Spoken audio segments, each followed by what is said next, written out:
আমি কি তোমার ওল্ড ফ্রেন্ড হইতে পারছি? ময়ূর পেখমের গল্পটা তোমার জানতেই হবে। আচ্ছা, একটা মেয়ে মানুষ হয়ে তুমি কি করে পেটের মধ্যে কথা লুকায়া রাখো, বলো না প্লিজ।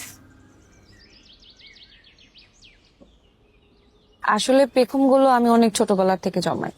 কেন? কারণ আমি আগে ভাবতাম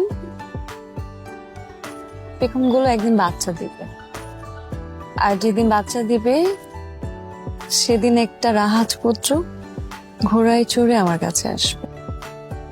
তোমার পেখমগুলো বাচ্চাও দিল না, আর তোমার রাজপুত্রও এলো না।